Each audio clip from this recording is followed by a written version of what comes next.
How is everybody tonight? Okay, so instead of doing easy mode for this world was built in normal mode. It was a bit harder, but it was worth it. So welcome once again to another world tour. We're coming up on a harbor. One of the similarities between this world and the old one is that one of the ways out leads directly to a harbor rather than to land. Okay, so yeah, I hate it when this happens. Right here. Alright, so while we're here, let's just shut the harbor door so the boat doesn't get away. And start exploring. This was built on the side of a hill. There's a surprising amount of harbors that are like that, actually. And as you can see, we are in a taiga biome. From Desert Well Harbor. What do I mean by Desert Well? Well, excuse the pun, I might get the chance to show you. But for now, enjoy the ride back to the compound.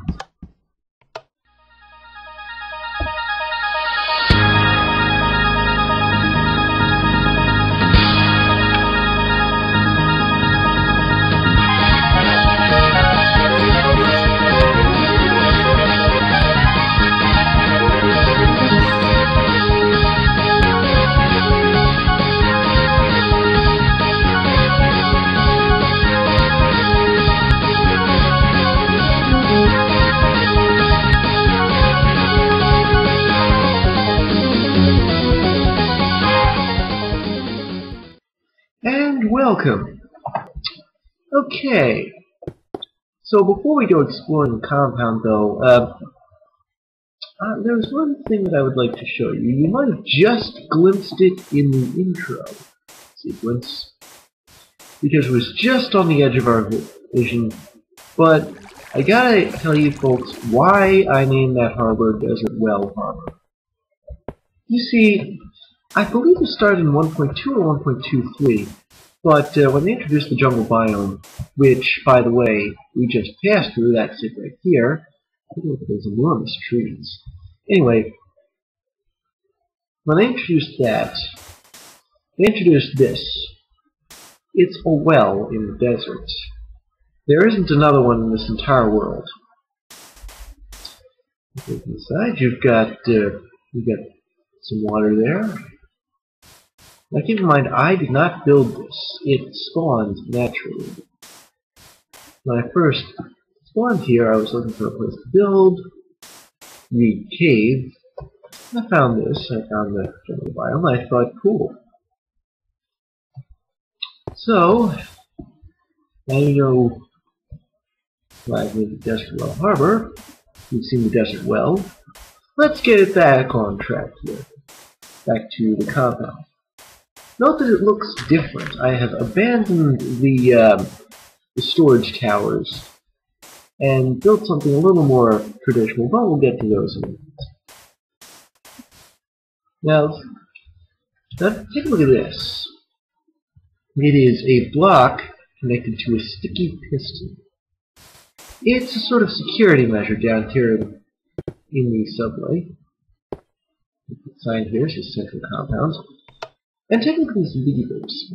I found this design here, this V shape, in a YouTube video, and I figured it's a lot more efficient than the thing is for the previous world, which I had to push the minecart back against the block there.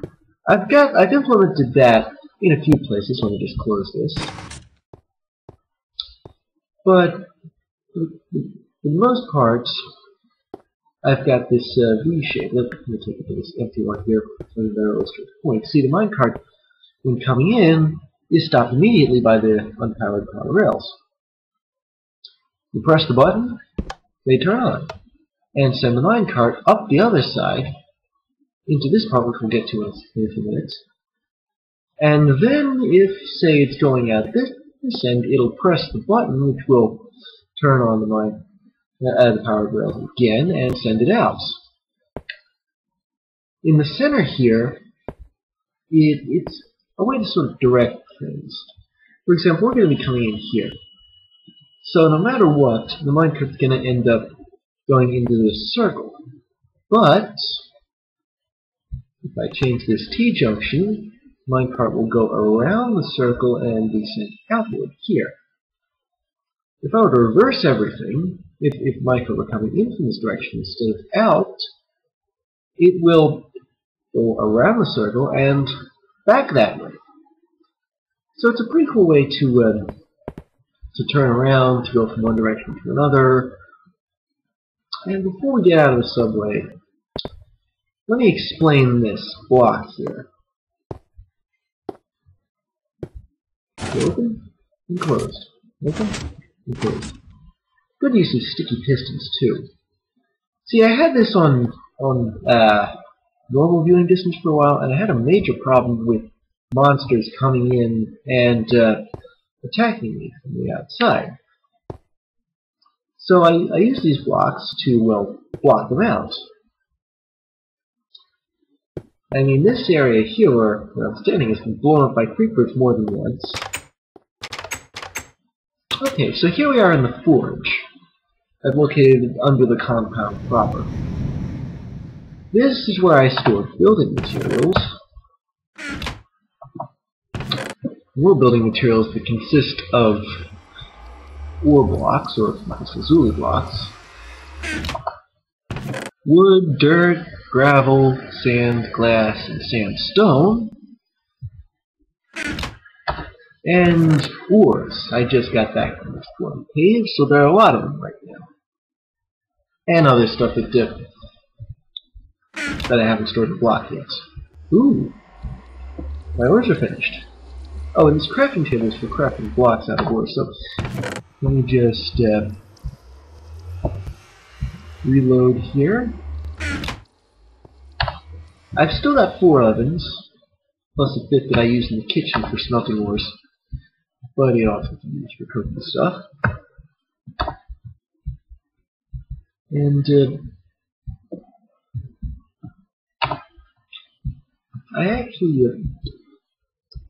I didn't put this above ground because I wanted to store some stuff in this furnace, like these blocks here. There's lots of cobblestone. I'll explain that one a while from now. Some bricks, netherrack, mossy cobblestone. Yeah, I raided a lot of dungeons with the brick. But take a look at the wood here. There's regular wood, there's birch wood, there's evergreen tree wood, and there's jungle tree wood. And each of the wood here, though this was a very recent update, has a different color to it. Oops. Let me just demonstrate here. You see, this color stems from regular tree wood. Let me just remove some of these blocks.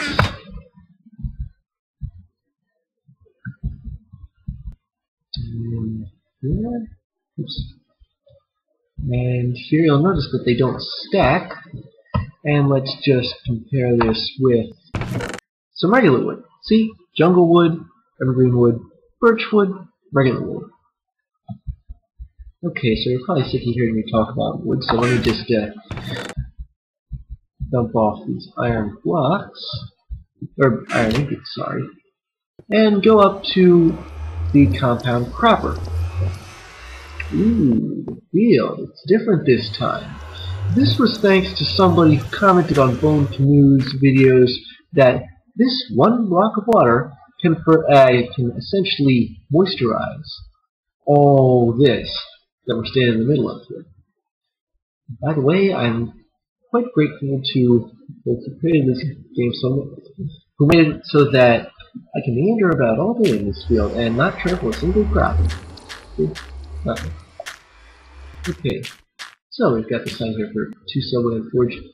There is no nether sphere in this world. The portal to the underworld is also located above ground. And take a look at this. Double doors. Well, they fixed that too. Alright. So this time I am going to show you the Museum of Rare Articles early on. I only balked from that last time.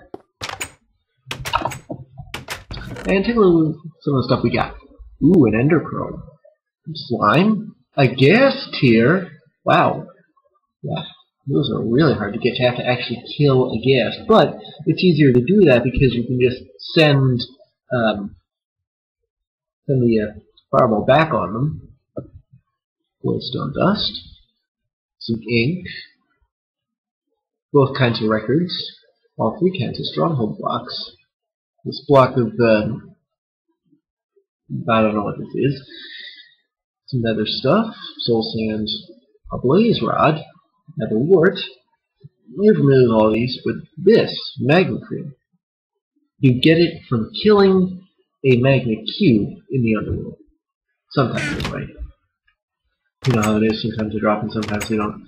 Okay, so I've got a hotel. I've also got an emergency exit in case I want to get out of here. And without having to go through the subway. This is, the compound's built on a hill here.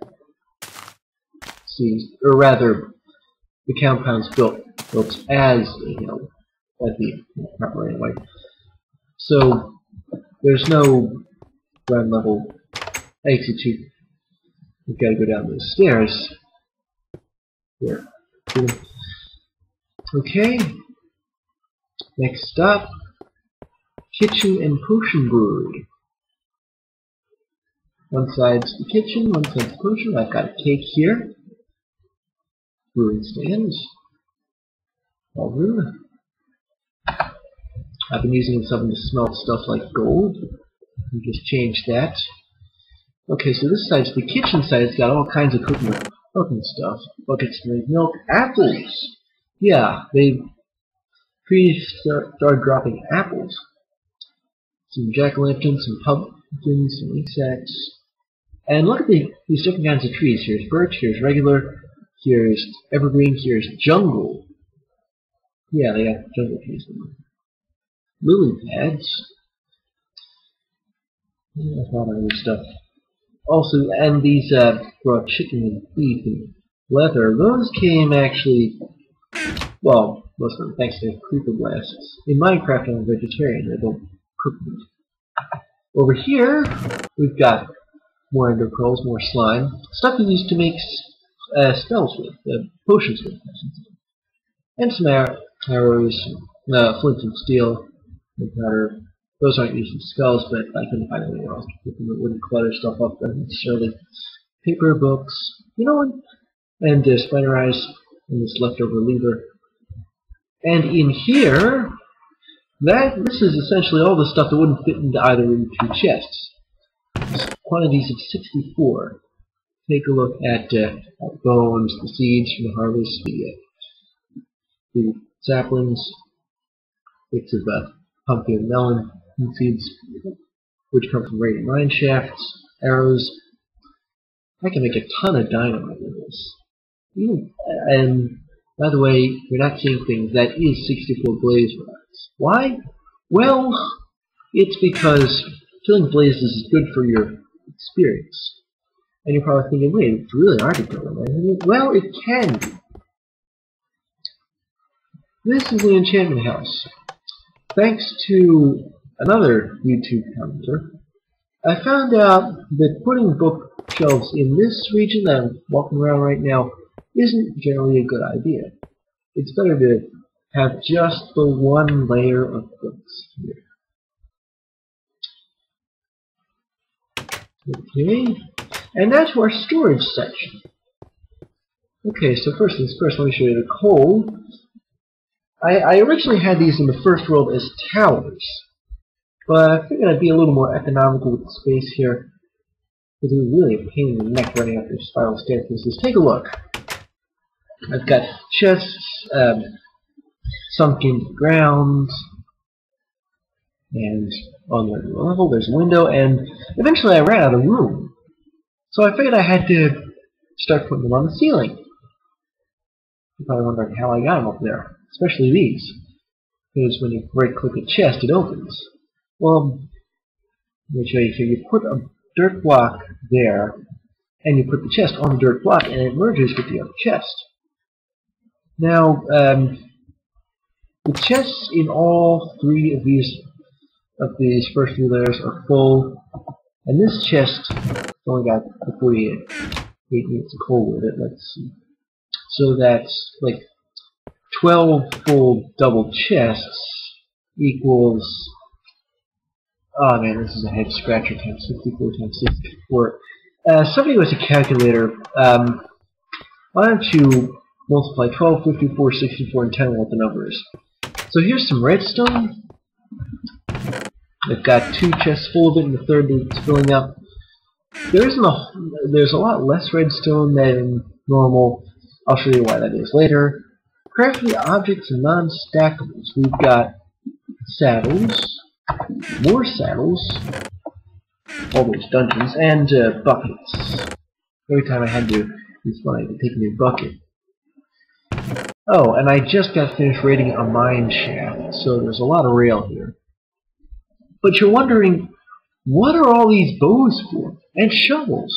And, well, the bits of armor I can explain more easily. Some of them came from the Stronghold. They've started stealing bits of armor in there. But I don't usually fight with bows, do I? And I don't usually dig with shovels, and if I do, they're certainly not iron. Well, in a recent update, you get, if you kill a zombie, there's a very small chance that he might drop something other than zombie meat. And if you kill a skeleton, there's a very small chance that the skeleton will drop something other than bones and arrows. Skeletons have been known to drop things like bows, too. But there's a very small chance of that. However, it's just that I've killed all those skeletons and such. Okay, so we're finished with the central compounds. Let me just open where we're going to next. And we're going to visit another branch, folks.